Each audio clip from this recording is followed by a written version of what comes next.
los dominicanos en esta mañana. Sabemos que se celebra hoy, ¿verdad que sí?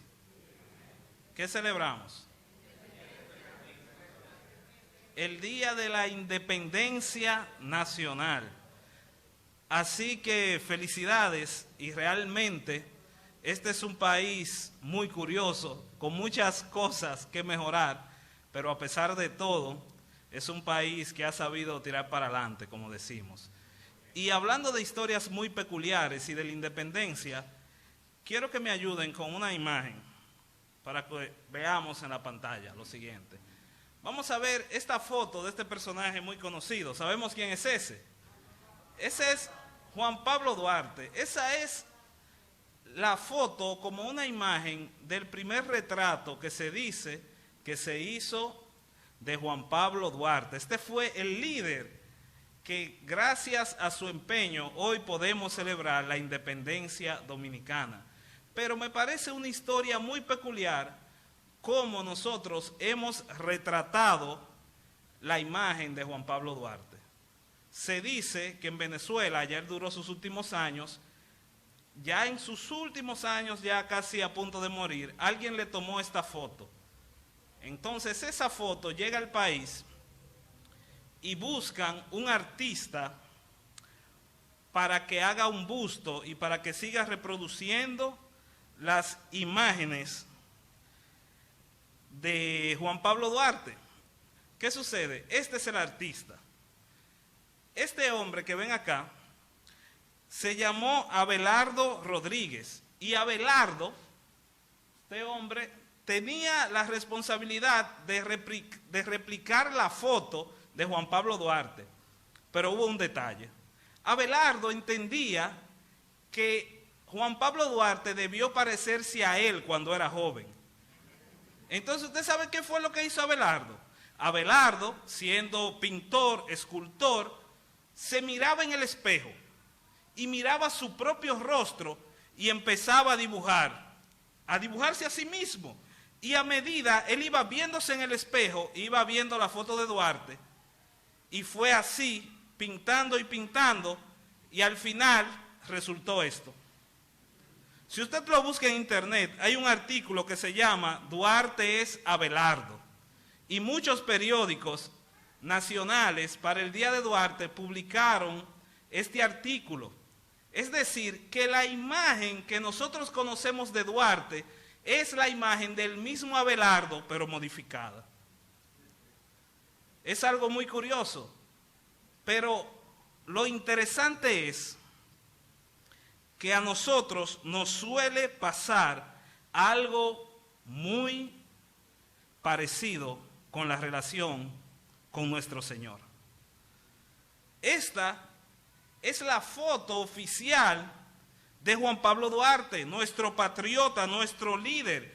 Pero así también nosotros tenemos una imagen oficial de nuestro Dios y Señor y Salvador. Tenemos una imagen oficial de quién es el Señor que nos es presentada en la Biblia, el Dios creador, el Dios verdadero. Pero en muchas ocasiones nos sentimos como Abelardo y nos vemos en el espejo y empezamos a distorsionar a Dios porque queremos un Dios a nuestra manera. Queremos un Dios que nos apoye en todo, un Dios que nos enamore, un Dios que nos apasione. Queremos un Dios que se parezca a nosotros. Y mientras vamos pintando esa imagen de Dios, al final nos pintamos a nosotros mismos. ¿Y saben cuál es el resultado? Un montón de dioses falsos que no se parecen en nada al Dios verdadero. Hoy, en esta mañana, vamos a iniciar nuestra serie del libro de Oseas, y quiero que recuerdes esta fecha. Hoy es el Día de la Independencia Nacional en la República Dominicana, y quiero que recuerdes que aunque seamos libres de toda potencia extranjera, no siempre somos libres de toda la idolatría masiva que viene a nuestro corazón. No siempre somos libres de la idolatría. Y en todo este contexto de idolatría es donde se desarrolla el libro de Oseas. Hace meses, en noviembre, si no me equivoco, noviembre del año pasado, estuvimos viendo aspectos generales de este libro para así poder ya hoy iniciar. Es decir, que quizás omita algunas cosas, pero como decía Ismauri, a los que son más tecnológicos pueden buscar lo oculto de noviembre y ahí lo van a encontrar. Entonces, ahora sí estamos listos. Vamos a la palabra de Dios. Vamos a iniciar nuestra serie de Oseas y obviamente vamos a leer en el capítulo 1 de Oseas. Aunque vamos a ver de manera rapidita todo el capítulo, quiero que iniciemos leyendo solo el versículo número 2. Oseas 1, 2.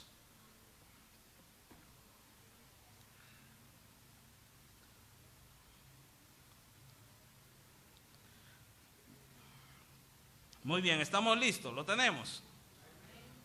La palabra de Dios nos dice: el principio de la palabra de Jehová por medio de Oseas.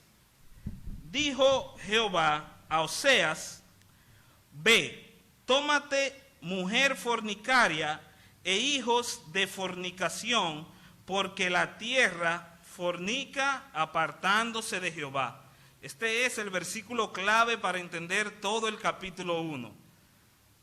Le dice el Señor a este profeta: ve, tómate una mujer. Otras versiones de la Biblia traducen fornicaria como adulterio o prostitución. Otra manera de verlo es decir que el Señor le dice a Oseas: ve, tómate una mujer prostituta e hijos de prostitución, porque la tierra se prostituye apartándose del Señor.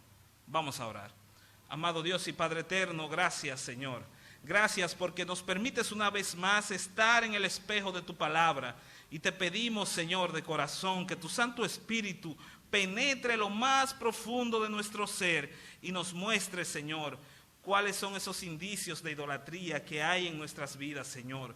Pero no solamente para ver lo mal que hay en nosotros, sino para ver a un Cristo que restaura, a un Dios que perdona, a un Dios que nos ama a pesar de todo y que puede liberarnos de nuestros ídolos, Señor. Te pedimos que tu santa palabra nos transforme en esta mañana. Así lo pedimos en el nombre de Jesús. Amén y amén. Si fuese a reducir todo el capítulo 1 de Oseas en una frase sencilla, les diría lo siguiente: quien disfruta del romance con dioses falsos, sufrirá las consecuencias de enfrentar al Dios verdadero. Quien disfruta el romance con dioses falsos, sufrirá las consecuencias de traicionar al Dios que es verdadero.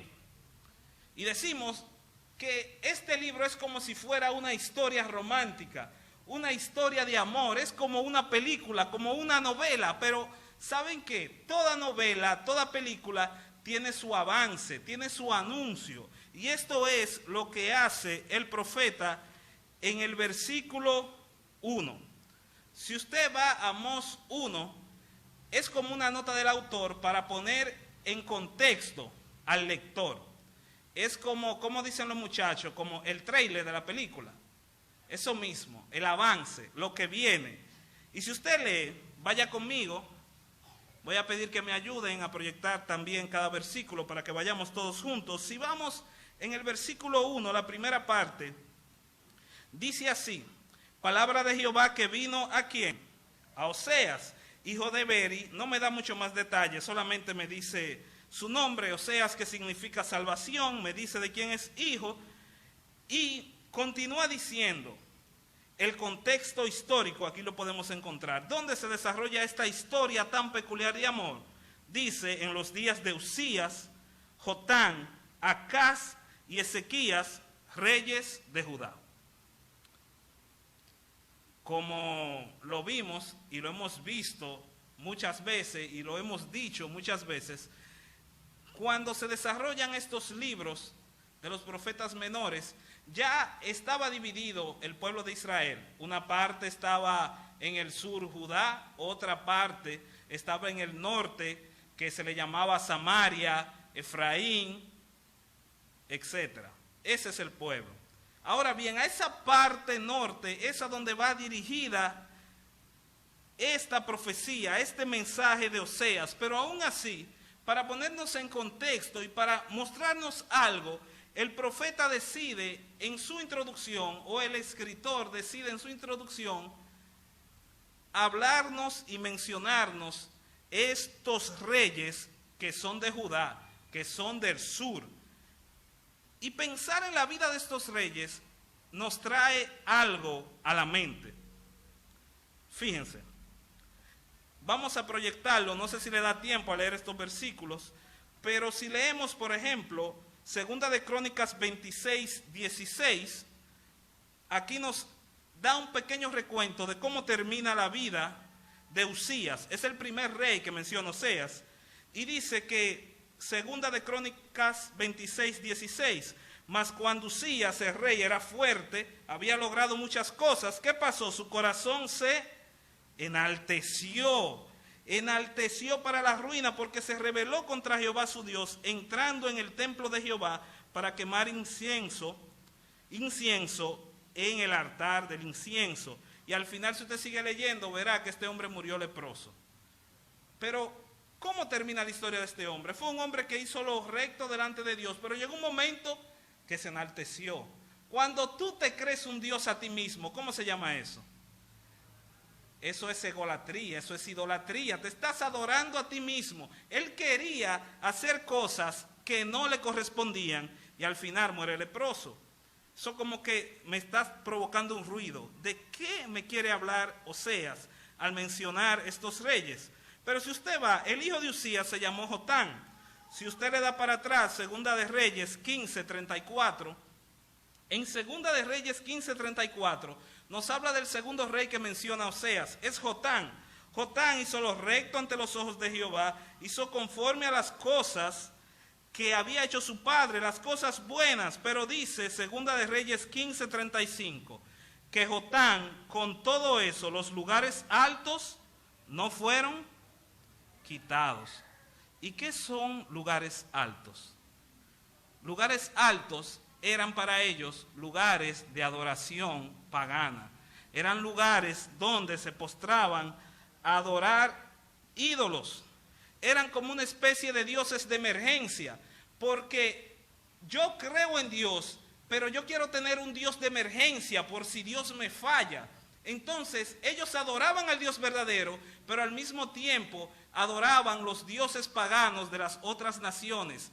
Iban al altar, iban al templo, pero en sus casas, en los rincones, debajo de los árboles, tenían lugares altos para adorar ídolos que no son ni nada tienen que ver con el Dios verdadero. Pero si usted sigue en la lista y lee adelante, Segunda de Reyes 16, 3, aquí como que se van degradando los reyes. Este es peor todavía. Segunda de Reyes 16, 3, habla de Acaz. Dice que no anduvo en los caminos de David, más bien anduvo en los caminos de los reyes de Israel. Y aún hizo pasar por fuego a su hijo. ¿Ustedes saben qué quiere decir eso? Este hombre fue tan idólatra que sacrificó a su propio hijo. Y si usted sigue leyendo, versículo 4, dice que también quemó incienso en los lugares altos. Oseas, en su introducción, en su primer verso, nos está mostrando algo. Nos está mostrando la consecuencia histórica de la idolatría. Cómo la idolatría va pasando de generación a generación.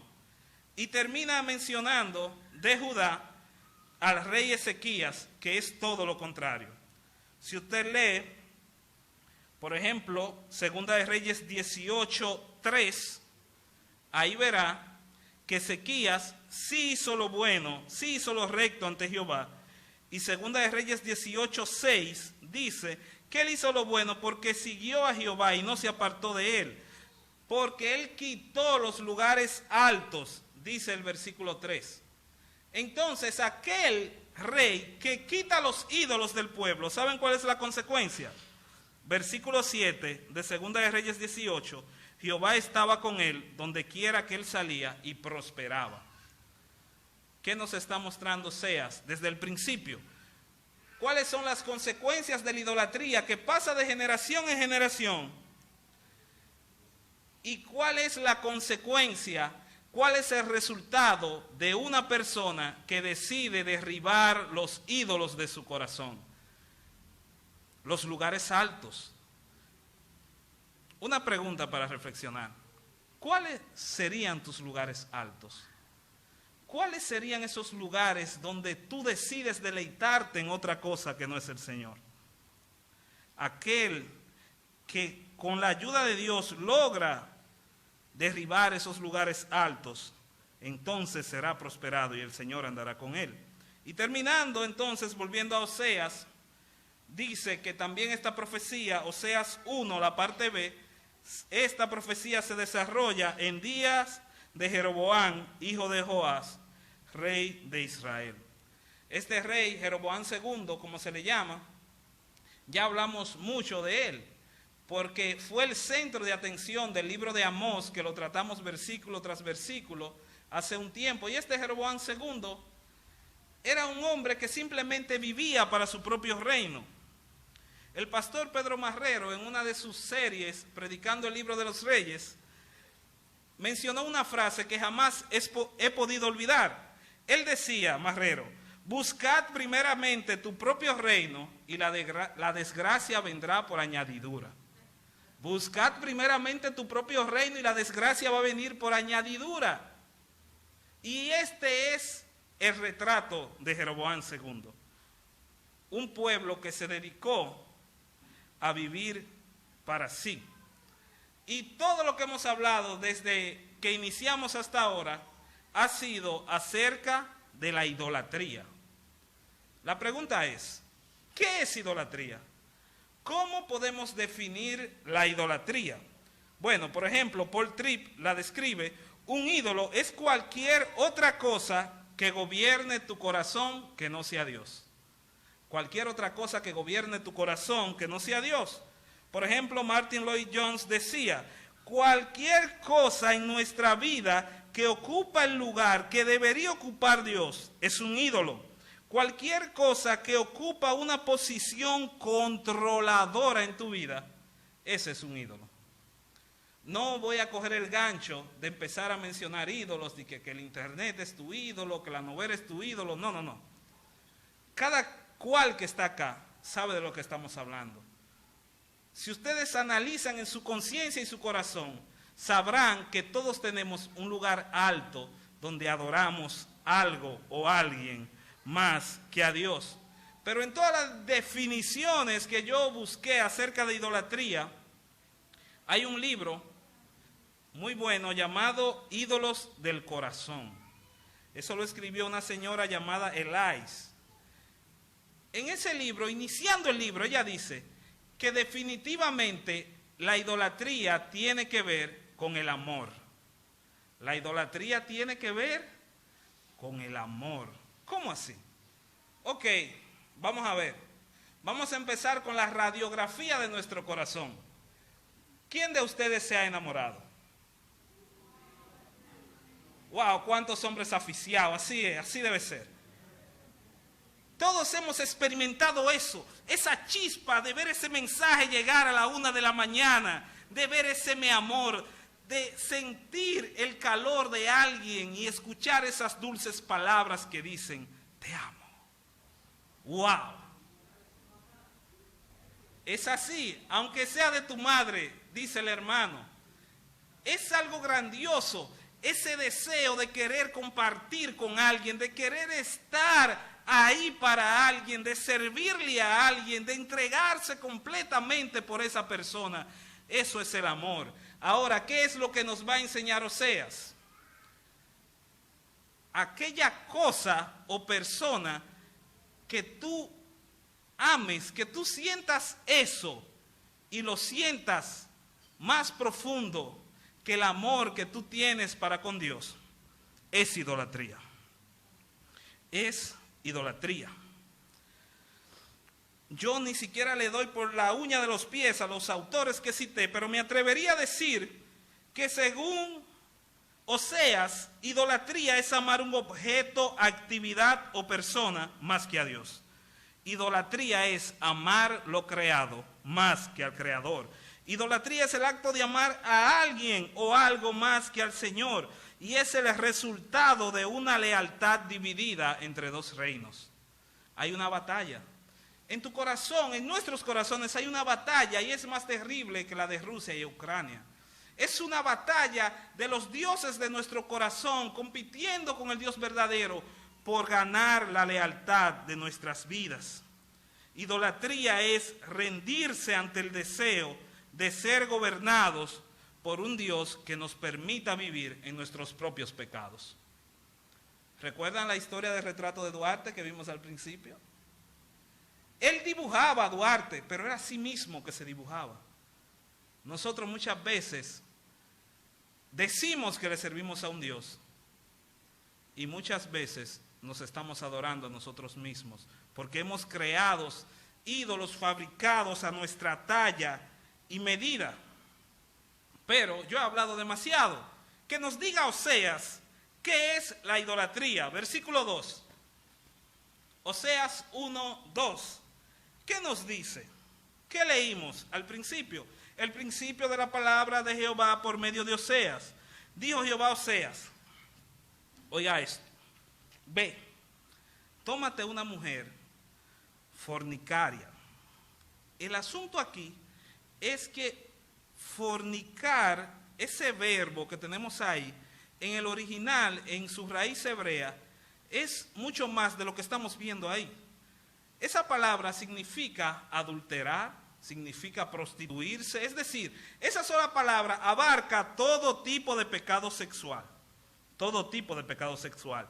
Entonces él dice, el Señor le dice al profeta, ve, tómate una mujer con esas características, una mujer fornicaria o prostituta o adúltera, y no solamente ten esa mujer, no, sino que dice después, que también tengan hijos de fornicación, hijos de prostitución. Es decir, busca una mujer, pero hazle hijos también. ¿Y por qué? ¿Por qué el Señor manda un mensaje tan escandaloso para este pueblo? ¿Por qué ilustrar así? Porque yo me imagino la gente viendo a Oseas con la boca abierta. ¿Y qué hombre es este? Dios mío. ¿Ustedes se imaginan eso? El pastor que se case con una prostituta. Suena extraño, suena escandaloso. Un escándalo. Pero esa es la idea. Entonces, según Oseas, oiga bien, no sé si debería decirlo, pero esa es la idea del pasaje. Según Oseas, idolatría es pegar cuernos. Así como suena, así de crudo. Es serle infiel, ¿pero a quién? A Dios. Es escandaloso. Idolatría es como que el pastor, antes de dar el sermón, llame a Ismauri a la banda y le diga, vamos a tocar una alabanza antes del sermón, pero yo quiero que ustedes toquen El Venado de Ramón Orlando. Eso sería un escándalo. ¿Tú te imaginas una iglesia y que no le digan en la esquina? ¿Qué es esto? Es como que se pare el predicador y diga, aquí en este lugar todos adulteran y todos les son infieles a sus maridos y sus mujeres. Eso es un escándalo, es un caos. Pero eso es lo que el Señor quiere que recordemos, que cuando le somos infieles a Él, le estamos siendo infiel a la esposa más santa que ha existido. Pero no solo eso, le estamos siendo infiel a la persona que te ha amado más que a nadie. ¿Quién te ha amado como Dios? ¿Quién? ¿Quién ha dado su hijo por ti? Dime si conoces a alguien que ha hecho eso por ti. No lo conoces. Y si lo conoces, es Cristo, es Dios, es el Señor, el único que te ha amado así, hasta entregarse por completo. Y aún así nosotros insistimos en pegarle a los chifles al Señor. Pero en medio de esta representación perfecta de lo que es la idolatría, donde quiere Oseas que pongamos el foco en su primer capítulo, es en las consecuencias que esto tiene. Quien disfruta el romance con dioses falsos sufrirá las consecuencias de traicionar al Dios verdadero. Y yo recuerdo, la mayoría lo saben, que pronto, en algunas semanas, voy a tener una niña. Pero acá en República Dominicana es difícil como todo, porque cuando tú tienes novia, la familia, tú le presentas a la novia, siempre aparece un tío, un primo. ¿Y cuándo te casas? Es así. Pero si no tiene novia, ¿y cuándo me va a presentar la novia? En una presión social que vivimos. Y después que te casas, ¿cuál es la presión? Es en una presión constante que vivimos. ¿Y cuándo vienen los hijos? Un tío mío me decía, pero Leandro, ¿y cuándo es que tú te vas a ser hombre, por Dios? ¿Cuándo es que tú te vas a ser hombre? ¿Por qué? Porque venimos de una cultura que ve a los hijos como el fruto del amor, el fruto de la relación. Y es realmente lo que es. Los hijos son el fruto de dos esposos que han decidido estar juntos. Ahora, es sorprendente la ilustración que nos va a hacer Oseas a continuación. Lo que Oseas quiere mostrarnos es que el fruto de contraer matrimonio con los ídolos son las consecuencias que esto trae. Los hijos de una relación con dioses falsos son las consecuencias de enfrentar al Dios verdadero. ¿Y cuáles son esas consecuencias? Es lo que vamos a ver a continuación. ¿Cuáles son esas consecuencias? En primer lugar, la primera consecuencia y advertencia: los que se entregan al romance con dioses falsos, los que andan mirando faldas de ídolos, en primer lugar, merecen ser castigados por el Dios verdadero. Merecen ser castigados. Versículos 3 al 4. Dice la palabra de Dios así: fue pues y tomó a Gomer, hija de Diblaim. Esta es la mujer que se describe como fornicaria, en el versículo 3, la cual concibió, o sea, no era fácil, eso era un hijo de una vez, y le dio a luz un hijo. Versículo 4, esto es lo importante. El mismo Jehová dice, y le dijo Jehová, ponle por nombre Jezreel o Jezreel, porque de aquí a poco, desen cuenta, ese por qué te va a decir cuál es la razón por la que el Señor le está mandando a poner ese nombre. Ese por qué luego del nombre te va a dar una idea de la imagen, de lo que Dios le quiere proyectar al pueblo. Porque de aquí a poco yo castigaré a la casa de Jehú. La casa de Jehú era una generación de Israel del norte. Y dice, ¿por qué? Por la causa de la sangre de Jezreel, y haré cesar el reino de la casa de Israel. Es decir, habrá juicio para ese pueblo. Ese reino se va a detener hasta que yo diga, viene el momento. Y versículo 5, y en aquel día quebraré yo el arco de Israel en el valle de Jezreel. Específicamente el Señor está hablando al pueblo donde reinó ese Jeroboam II, el pueblo que fue idólatra, el pueblo que se entregó a sus ídolos. Y ya viene el profeta desde el capítulo 1 anunciando que vendrá un juicio donde ese reino del norte va a desaparecer como tal. Pero donde él quiere que pongas el foco en estos versos es en el nombre de Jezreel o Jezreel. Lo vemos 3 veces. La pregunta del amado televidente es, ¿qué significa Jezreel? Si usted busca un diccionario bíblico, verá que Jezreel significa Dios siembra o Dios esparce. ¿Y qué te dice eso? Nada. Porque no es eso lo que el Señor quiere enseñarte. El Señor quiere enseñarte que ese lugar que se llamó Jezreel y eso que hizo la casa de Jehú, lo que hizo ese rey, debe traer a la memoria los eventos y cómo se desarrolló el pueblo. Vamos a ir a Segunda de Reyes 10. Si lo vemos así, podemos entender qué es lo que el profeta Oseas quiere realmente decir. Si usted va, Segunda de Reyes, capítulo 10, por ejemplo, los que tienen Biblias con subtítulos, verán que dice Jehú, de quien estamos hablando, extermina la casa de Acab. ¿Y quién era Acab y su casa y su generación?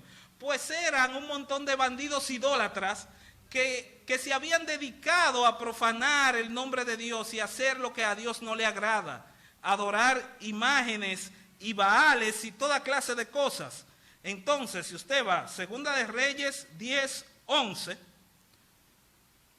el Señor habla con Jehú. Y dice el versículo 11, mató entonces Jehú a todos los que habían quedado de la casa de Acab. ¿En qué lugar? Jezreel, es el mismo lugar del que estamos hablando, en Jezreel, y a todos sus príncipes y a todos sus familiares y a todos sus sacerdotes, hasta que no quedó. El mismo Dios envió a Jehú a exterminar la generación de Acab, a exterminar la idolatría. Desde que tú menciones ese nombre, Jezreel, es como un recordatorio al pueblo de que la idolatría tiene consecuencias. Es como que, por ejemplo, mi niña que va a nacer, imagínense que yo le ponga por nombre COVID-19. ¿Qué va a pensar la gente cuando mencionen ese nombre? Cuando estén pasando lista en la escuela, Roberto, Ramón, Patricio, COVID-19. ¿En qué va a pensar la gente? ¿En que la palabra COVID-19 significa coronavirus 2019? No. La gente va a pensar en la mascarilla, el toque de queda, o sea, van a venir recuerdos a su memoria. Esto es lo que quiere lograr el Señor con el nombre de Jezreel, poniéndoselo al hijo de Oseas, al primer hijo, que cuando la gente recuerde, mira, manda a comprar 5 pesos de aceite con Jezreel. Jezreel, pero ese fue el lugar donde acabaron con la idolatría por allá. Pero no solo eso, sino que el Señor dice que va a castigar ese reino, a la casa de Jehú, por lo que hizo. Pero es contradictorio porque fue el mismo Dios que lo mandó a matar a toda esa generación de idólatras. ¿Y por qué el Señor quiere castigar a este reino, a este rey Jehú, a la casa de Jehú? ¿Por qué castigarlos si ellos obedecieron? Si usted va, Segunda de Reyes 10, pero los versículos 28 y 29, miren lo que dice. Así exterminó Jehú van conmigo, lo tenemos ahí, Isaías, a Baal. ¿Y qué dice el 29? Con todo eso Jehú no se apartó de los pecados de Jeroboam, hijo de Nabat. ¿Y ustedes saben cuáles fueron los pecados de Joab, hijo de Nabat?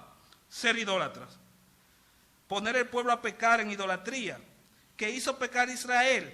¿Y qué sigue diciendo? Dejó en pie los becerros de oro que estaban en Betel y en Dan. Moraleja, es muy fácil acabar con la idolatría ajena, Así sí es bueno.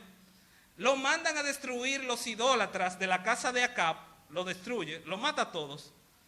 Pero ¿qué pasó con su propia idolatría? Seguía ahí. Es muy fácil a los que son de una generación más mayorcita decir, no, porque los jóvenes están enviciados con el internet. Sí, pero te lo dice un señor que no sabe ni bien entrar a su teléfono. Es muy fácil, pero no sabemos que la generación de ahora puede decirle a los demás atrás, no, porque mira, mi padre está enviciado con un juego de dominó que ni a la casa de mi mamá va. Conclusión, todos tenemos nuestros propios ídolos. Todos los que estamos acá tenemos un ídolo, una inclinación con la que estamos luchando, sin importar la generación. Hoy es el internet, el Facebook, WhatsApp, TikTok, pero antes eran el juego dominó, el juego de baraja, la quiniela. Es así, todos estamos luchando con algo. La cuestión es cómo luchar con esto. Y mientras tanto, Oseas le sigue recordando al pueblo que los idólatras merecen ser castigados por el Dios verdadero. En segundo lugar, ¿qué consecuencias tienen los que se entregan a dioses falsos? No merecen la compasión del Dios verdadero. Versículo 6. Aquí dice, concibió ella otra vez. Gomer otra vez tiene un hijo. Y dio a luz una hija. Y le dijo Dios, ponle por nombre Lo-ruhamá. ¿Y con qué se come eso? ¿Qué significa Lo-ruhamá? Usted no necesita un diccionario bíblico ni darle mucha vuelta, porque el mismo texto dice, porque no me compadeceré más de la casa de Israel, sino que los quitaré del todo. Lo-ruhamá significa no merece compasión, indigna de compasión, no compasión. Y eso es precisamente lo que le espera a aquellos que se han entregado a amar otras cosas más que a Dios. Y miren lo interesante del versículo 7. Sigue diciendo, mas a la casa de Judá tendré misericordia. Ok, espérate. Y lo salvaré. Ok. Él está hablando al pueblo de Israel.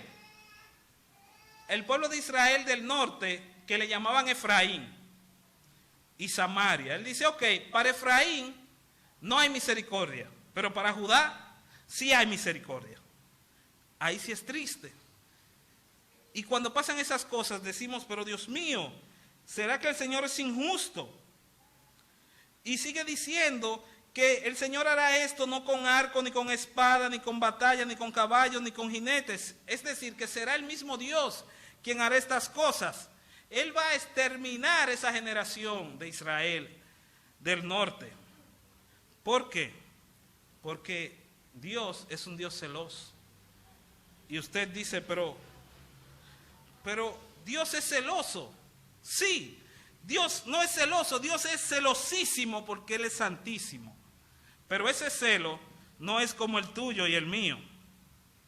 ¿Cuál es el problema? ¿Cuál fue el problema de este pueblo de Israel?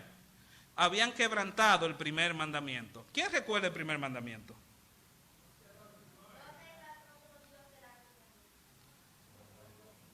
Señores, un chocolate, un chicle, este muchacho que dele algo. Excelente, excelente. No tendrás otros dioses. Éxodo 23 dice, no tendrás dioses ajenos delante de mí. Es el primer mandamiento.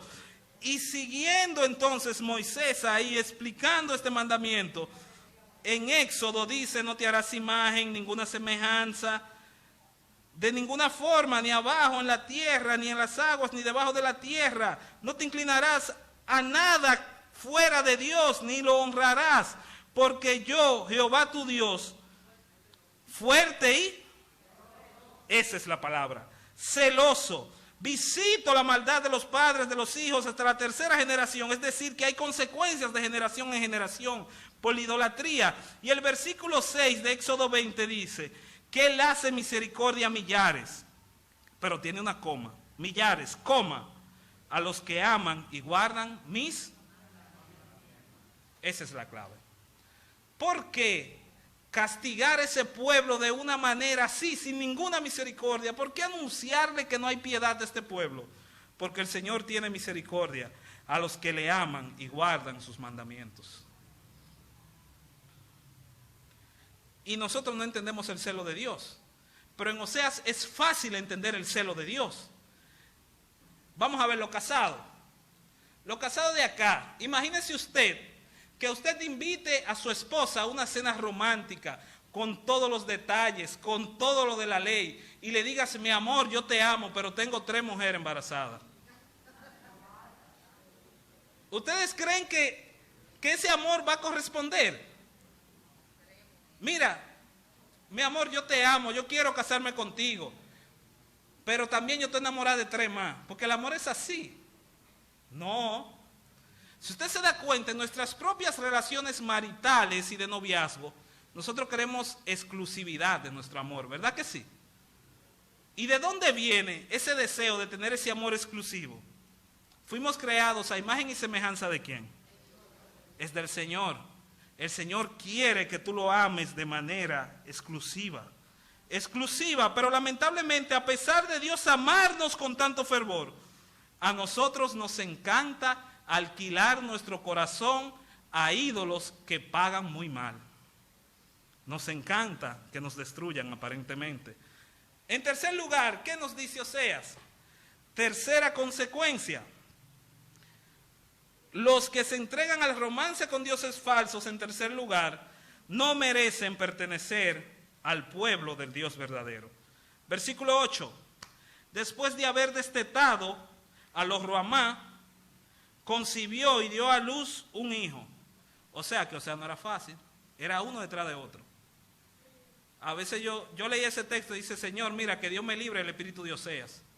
No es fácil, uno detrás de otro. Si no, pregúntenle a nuestro hermano Chelo y Carlos, que están allí atrás con 2 cargados. No es fácil. Entonces, viene uno detrás de otro, pero este hijo le pide algo. Este nombre, nos dice algo.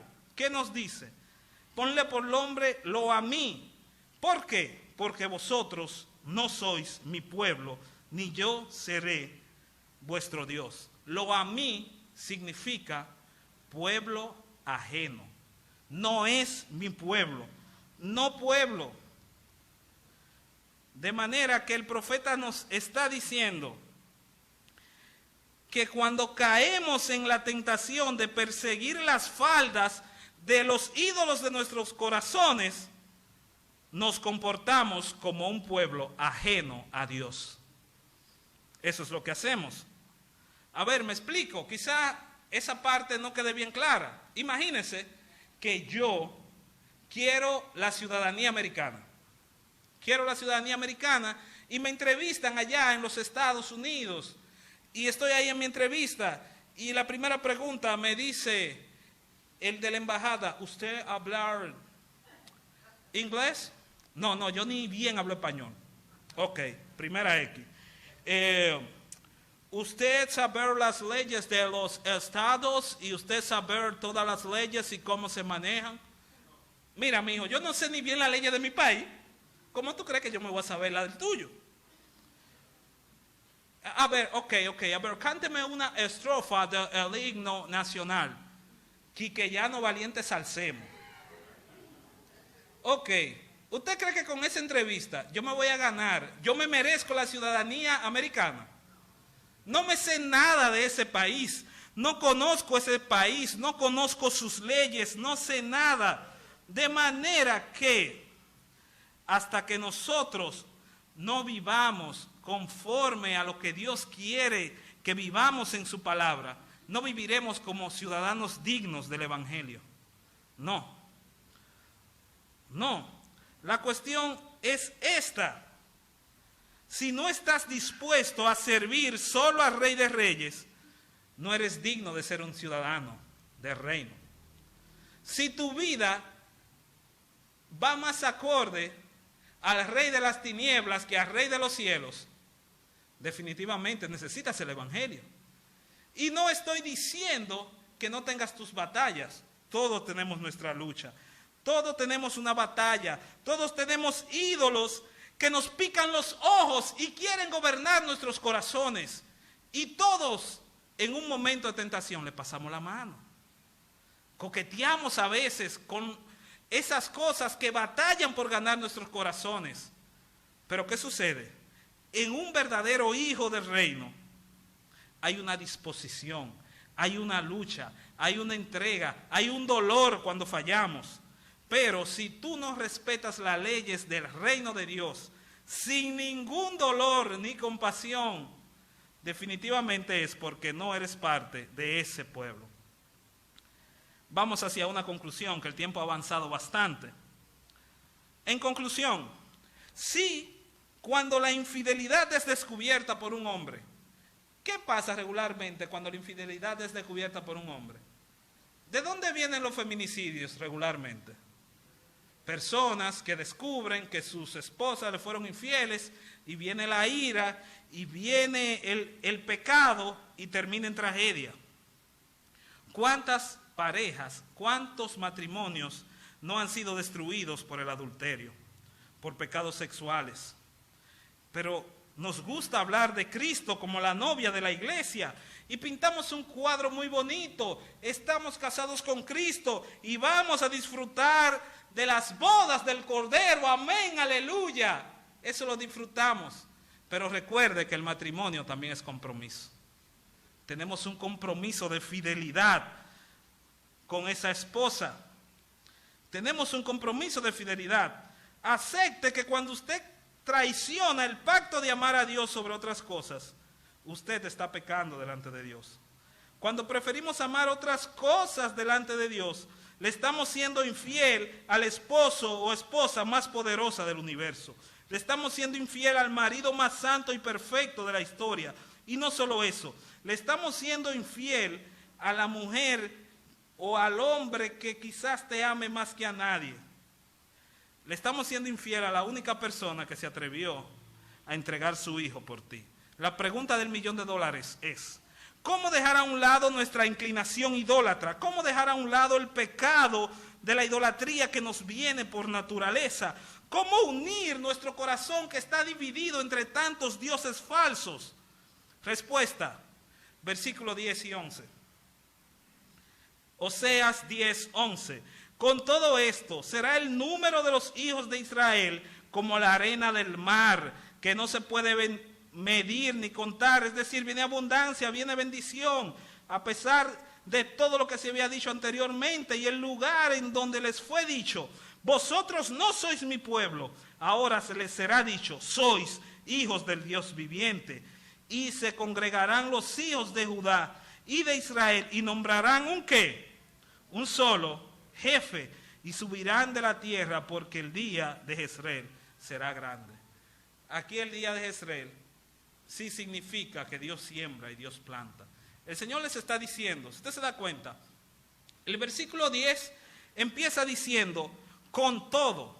Esa expresión con todo es lo que llamamos un conector consecutivo o un contraargumento, que es lo mismo que por tanto, que por consiguiente, y presenta como un gran contraste. El Señor está presentando el gran contraargumento del Evangelio, y es que a pesar de que nuestros corazones han estado divididos, a pesar de que nuestros corazones han estado coqueteando con faldas de dioses falsos, el Señor te ama y te sigue amando. El gran contraargumento. Él les está diciendo, en un principio le dijo que solamente iba a tener misericordia con Judá, pero él dice que llegará un momento donde vendrá un solo jefe que va a unir a la nación. Y aquellos que sigan el gobierno de ese solo jefe, entonces van a ser benditos entre todas las naciones. La pregunta es: ¿quién es ese solo jefe? ¿Sabes quién es ese solo jefe? Es Jesucristo, Señor de señores, Rey de reyes, Salvador eterno. Jesucristo es quien le promete, ese Mesías prometido que va a unir las naciones. Es el mismo Cristo que puede unir tu corazón aunque esté hecho pedazos por la idolatría. Ese es el Cristo que Oseas esperaba, y es el Cristo que la iglesia espera. Cuando somos idólatras, cuando amamos a algo más que a Dios, merecemos ser castigados por Dios. No merecemos la compasión de Dios. No merecemos ser pueblo de Dios. Con todo, el Señor te ama y dio su vida. Vino en la persona de Cristo y murió en esa cruz, para que a través de esa cruz, de este mensaje del Evangelio, ese corazón idólatra sea extirpado, sea sacado de ti, y Él pueda darte un corazón nuevo, un corazón que pueda adorarle. Todos estamos en una lucha constante por definir quién es el que va a gobernar nuestros corazones. Pero el Señor nos ha dado su Espíritu Santo para que podamos pelear esta buena batalla de la fe, sirviéndole y amándole.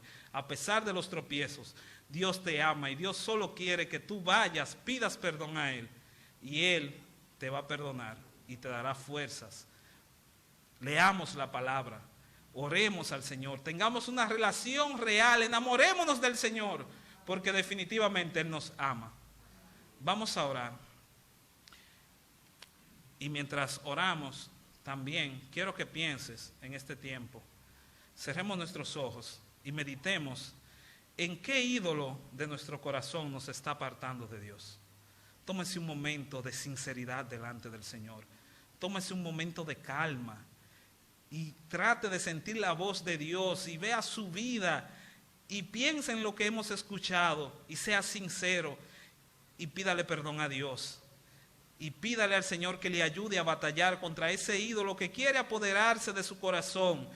Y dígale a Satanás que su corazón ya tiene dueño, porque somos de Dios, somos sus hijos, pero caemos porque estamos atrapados en este corazón de carne. Señor, te pedimos a ti, Padre, que tú nos ayudes, Señor, a vivir para ti. Que tú nos ayudes, Señor, a derribar esos lugares altos que se han alzado en nuestra vida, Señor. Esas cosas que tú las sabes, Señor, no te agradan, y nosotros en nuestra conciencia también sabemos que te fallamos, Señor. Pero quizás, Señor, no tomamos el tiempo, quizás, Señor, nuestro mismo pecado nos pone a dar vueltas y no somos sinceros. Ayúdanos a ser sinceros, Señor, y que podamos avanzar y podamos servirte, Señor, con un corazón que te ama. Ayúdanos, Señor, a amarnos cada día más como tú nos has amado, Señor. Y te damos gracias por Cristo, por su sacrificio, porque a través de Él podemos servirte con corazón sincero y podemos tener parte y compartir y tener una relación real con el Dios verdadero, Padre. Gracias por este momento. Gracias por tu palabra, Señor. Te pedimos, Padre, que estas palabras realmente nos transformen, Señor. Así lo pedimos en el nombre de Jesús. Amén y amén. Que el Señor les bendiga. La salvación es del Señor.